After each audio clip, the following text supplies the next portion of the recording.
Hello everyone, Ben DiBono here, ready to talk to you about question 6 of the Summa. This is where we cover God's goodness. It is the last section in the three-part study of the perfection of God as part of the study of His essence. As always, find the outline for this question, the total outline for the Summa, and my Summa dictionary in the video description. Those will help you follow along and help your own reading of the Summa as we study this together. So let's not waste any more time. We got 4 articles to get through. Let's get going. Let's go. Alright, here we are, Prima Treatise on the One God. How God exists, the divine essence. About halfway through the questions there, although we have 3 more categories to go after we finish perfection. We are here in divine goodness, question 6, the goodness of God. So we've established God is perfect. We've now discussed what goodness is, that it is in some sense synonymous with being, or actually synonymous with being, but not necessarily logically synonymous with being. And now we got 4 articles to cover here. Whether God is good, whether God is the supreme good, whether to be essentially good belongs to God alone, and whether all things are good by the divine goodness. Alright, Article 1. Our objections. Goodness consists in mode, species, and order. You'll remember we talked about that on the last video. That was from question 5, Article 5. God is not ordered to anything.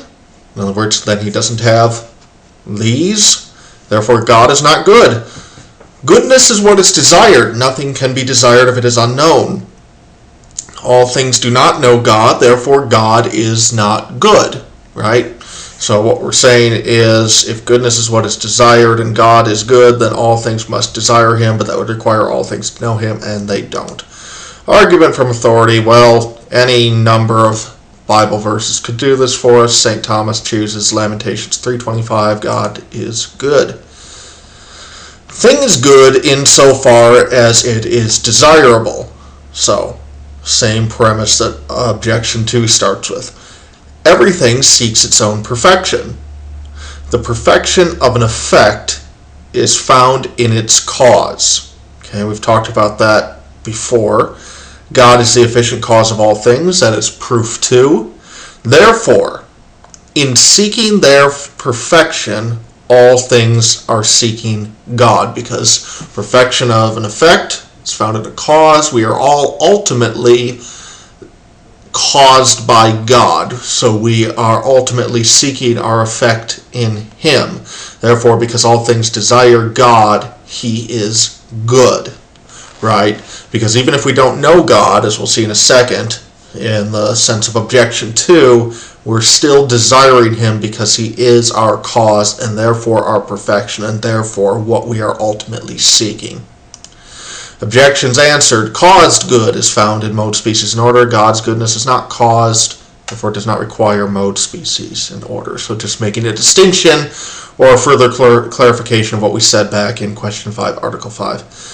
And then reply to 2 should be pretty obvious based on the article, that in desiring their own perfection, all things desire God, even if they know him only sensibly, that is, through the senses, or they know him as an effect knows a cause rather than rationally. So, pretty much just put it in different terms what we proved in the argument, that you cannot know God but still desire him in the way that a effect desires its cause, or the perfection found in its cause. Alright. So God is good. We're all relieved to hear that. Whether God is the supreme good. A few objections here. The supreme good adds to goodness. In other words, if we say, here's goodness, and then we say the supreme goodness is something added on top of it. We are adding supremacy to good. And that seems to contradict God's absolute simplicity from question 3. He can have nothing added to him, therefore he can only be good and not the supreme good. Good is what all desire. We've seen that. We're going to keep coming back to that point. All things ultimately desire nothing but God. True, we saw that the last argument. Therefore he is the only good, and calling him supreme superfluous, since there's nothing to compare to him. And this seems to be backed up by Luke 18:19 that says there is none good but God. In other words, calling him the supreme good is meaningless. He is the only good. And then the word supreme is a word of comparison, and things can only be compared in the same genus. We saw this before. God is beyond any genus. Question 3, Article 5. Therefore, he cannot be compared to anything and cannot be supreme. And if you remember some of what we discussed back in question 3 regarding God and genus, you'll already know the answer to that one. But if not, we'll get there in just a second. Argument from authority. Augustine tells us God is the supreme good.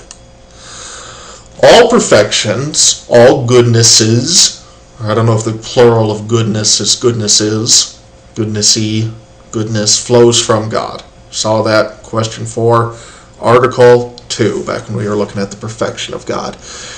In that same article, so in question 4, Article 2, we saw that the perfections of things are not the same in God as they are in things, but more eminent in him, as comparing cause to effect. So back in question 4, we had this question of, are the perfections of all things in God? And the objection said no, because that would make God a compound being, not a simple being.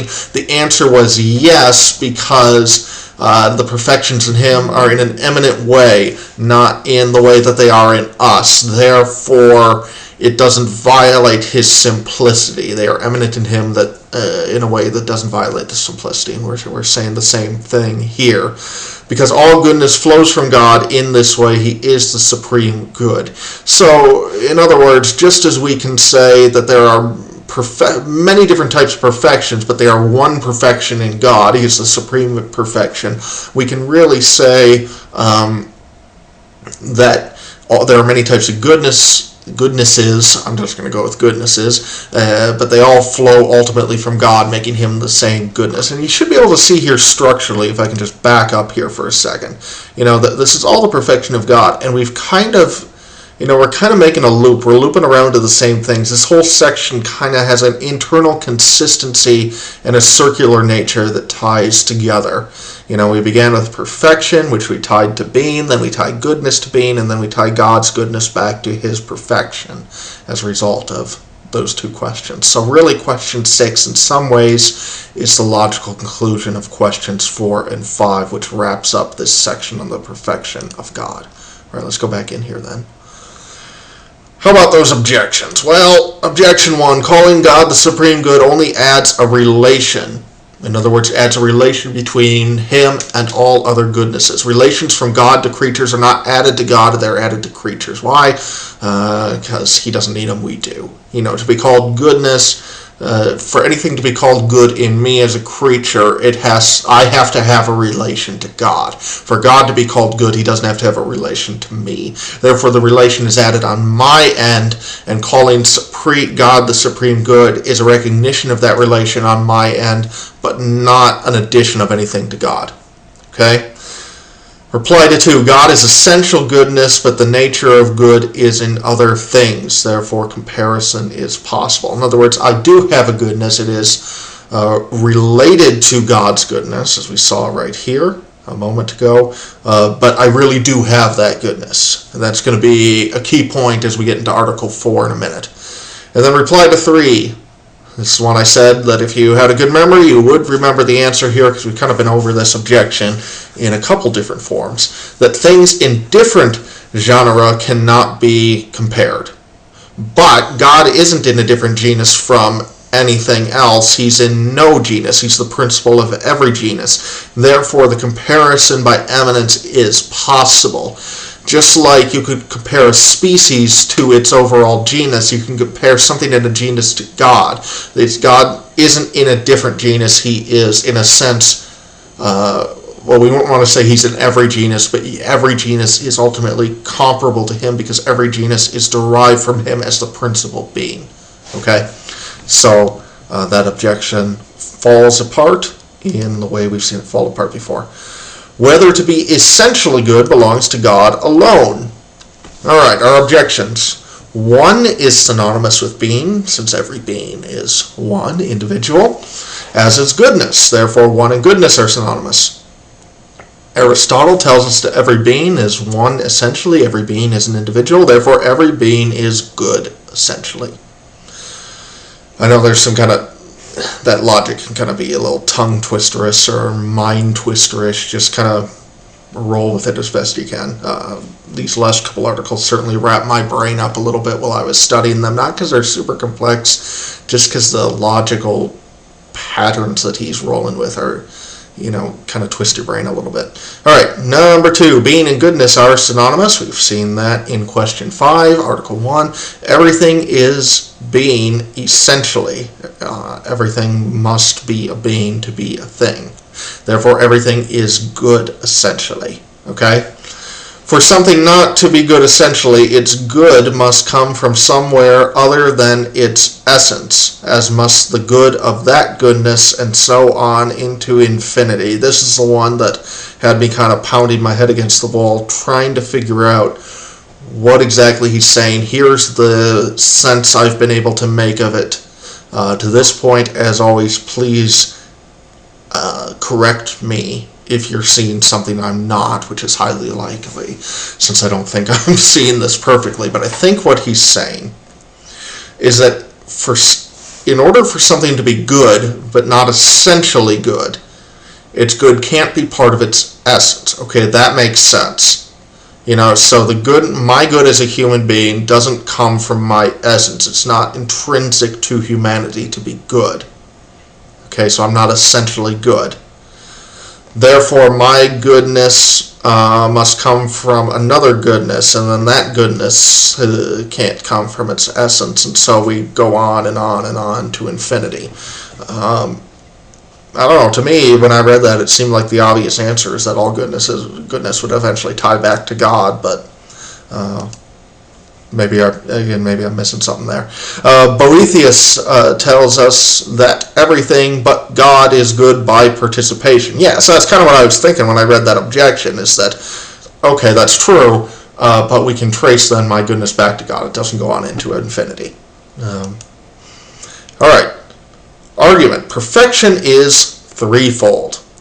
So, a thing is perfect according to its own being, a thing is perfect according to its accidents, a thing is perfect according to its end. The 3 parts of perfection. And this perfection belongs only to God essentially. So in other words, only in looking at God essentially can we see a being that is essentially each of those 3. And how does that work? Well, first, perfect according to its own being belongs to him because in him alone is his existence identical to his essence. We saw that question 3, article 4. The second, perfect according to its accidents, belongs to him alone because things that are accidents in us are essential to God since he is pure essence. We saw that question 3, article 6. And then finally, a thing is perfect according to its end. Well, that belongs to God alone, essentially, because he is not directed to any end, but is essentially the end of all things. So, because only God has these 3 perfections as part of its essence, only he is essentially good. Alright. Let's take a look at the replies to the objections. First one is not synonymous with perfection, but only signifies individuality. So in other words, back up here, when we're saying, well, one is tied to being, no, it's a part of being, so a being must be one, but one isn't synonymous with being. So he's correcting a misunderstanding in this first objection. That would lead us to say that because every being is individual, therefore every being is good. Not true, says Aquinas. Reply to 2, the essence of creatures is not being itself, therefore they are not good essentially. So in other words, it's essential for me as an individual to be a being, otherwise I wouldn't be anything, but my being is not my essence. So again, one that probably should have been obvious looking at that, but because our brains are all tangled by this point in the Summa, took all of 6 questions to get there. Some of those points, seem obvious in hindsight, but as you're reading it can kind of be mind-bending. Then reply to 3. The goodness of creatures is good in itself, but that goodness is something added to them, not something essential. So it is a real goodness, which I think would prevent us from going to infinity, but it's an added goodness or participated goodness, and we'll see that in the next article. All right, Article 4, objections. So whether all things are good by the divine goodness, and we already know that he's going to say no based on his reply to number 3. Augustine says that if you look at goodness abstracted from any good thing, you see God. In other words, take anything that's good or has good in it, take away the thing, there's God. Boethius tells us that some things are called good, or that things are called good because their end is God. They are directed in this way because of divine goodness. Therefore, their goodness comes from the divine goodness, or are good by the divine goodness. Argument from authority. Things are called good to the extent that they have being, but things don't have being through divine being, but through their own being. Okay. Here's what he's saying here. He's not saying, and this will be clear in a second when we look at the argument, but this can be confusing. He's not saying that your being isn't caused by God, that your being isn't dependent on God. What he's saying is that your being is really your being. It's not God's being. And, you really are your own thing.